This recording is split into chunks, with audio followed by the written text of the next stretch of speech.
वंदे मातरम। जय श्री राम। पवित्रतम श्रावण मास चल रहा है। श्रावण मास जो भगवान शिव की पूजा को समर्पित है, जो हमारा जीवन में तन्मय मना शिव संकल्प मस्तु के अनुसार हमारी संपूर्ण जीवन संरचना को बनाने वाला है। इसका संकेत क्या है, संदेश क्या है तन्मय मना शिव संकल्प मस्तु का? कि हमारे संकल्पों में शुभता हो, शिवता हो, सुंदरता हो, सबके कल्याण की भावना हो। ये श्रावण का मास है। ये श्रवण यानी सुनने से सर्वाधिक संबंधित है। सुनना, हम देखते हैं सावन मास में जगह जगह रामचरितमानस के अखंड पाठ होते हैं, श्रीमद् भागवत का पाठ होता है, शिव पुराण होते हैं, शिव जी का रुद्राभिषेक होता है, जलाभिषेक होता है।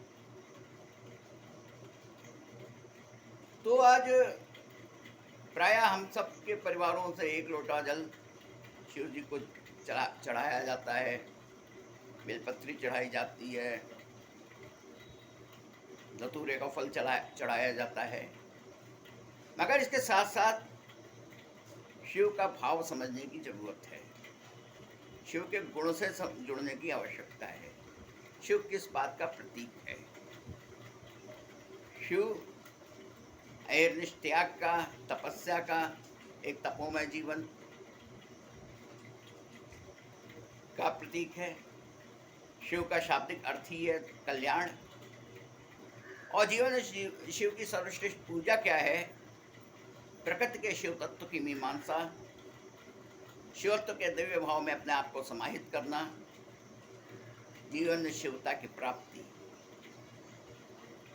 तो जैसा बताया गया, शिव का शाब्दिक अर्थ ही है कल्याण। लोक कल्याण और लोक मंगल के लिए सतत आत्मत्याग और आत्म बलिदान की एक सर्वोच्च पराकाष्ठा।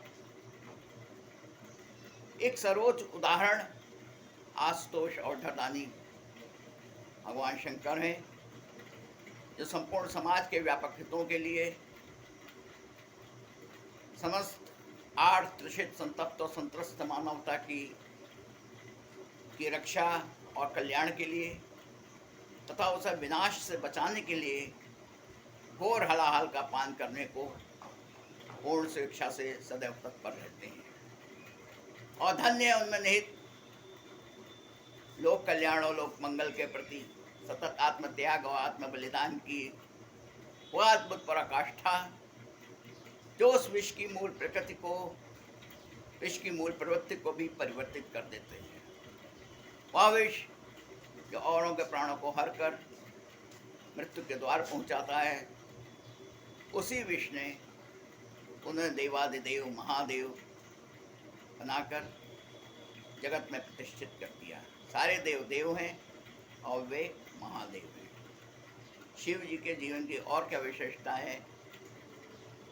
विश्व के संपूर्ण ब्रह्मांड की समस्त शक्तियां उनमें सन्निहित हैं, सारे व्यापक अधिकार हैं। उसके बावजूद भी जो अपने व्यक्तिगत जीवन में न्यूनतम आवश्यकताओं में संतुष्ट हैं। अपरिग्रह उनके जीवन का सर्वोच्च आदर्श है। अपरिग्रह अर्थात कुछ भी संचित ना करना उनके जीवन का उच्च आदर्श है। उनका एक और साहित्यिक नाम है अनिकेत। अनिकेत अर्थात जिसका कोई आवास नहीं, जिसका कोई घर नहीं, न भवन है, न राज्य है, न कोई महल है।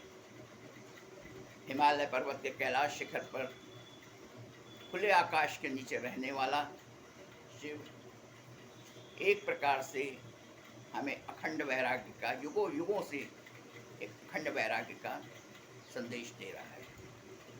शिव जो एक प्रकार से समाज में सर्वाधिक उपेक्षित, तिरस्कृत, वंचितों वंचित ही उनके सहयोगी हैं, सहचर हैं,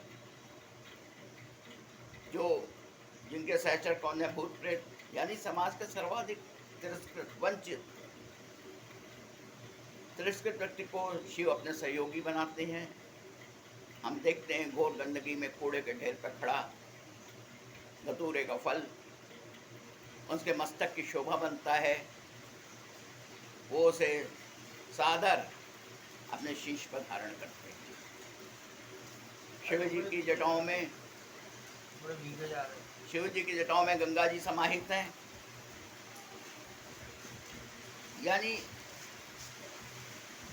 क्या हम अगर इसको प्रकारांतर कहें कि हिमालय पर्वत ही शिव का मस्तक है, जिसके सघन मन शिव जी की जटाएं हैं, जो एक प्रकार से गंगा के प्रवाह को नियंत्रित कर लेता है।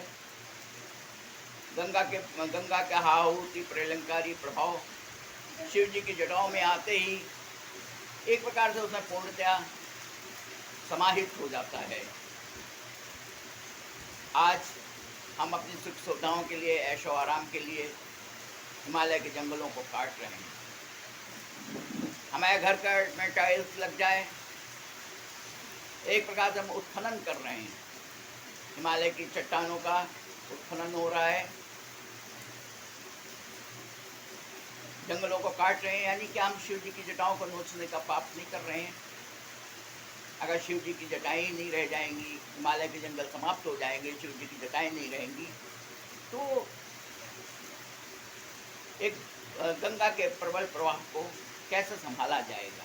और उसका फिर जैसे केदारनाथ की त्रासदी जैसी आपदाएं, प्राकृतिक आपदाएं आएंगी, तो उस शिव के भाव को समझना, शिव के उस मूल गुण को समझना, शिव का उत्सर्गमय जीवन में हर कोई उत्कर्ष चाहता है, उन्नति के आयामों को, शिखरों को छूना चाहता है, मगर जीवन में बगैर उत्सर्ग के कभी उत्कर्ष नहीं आता है।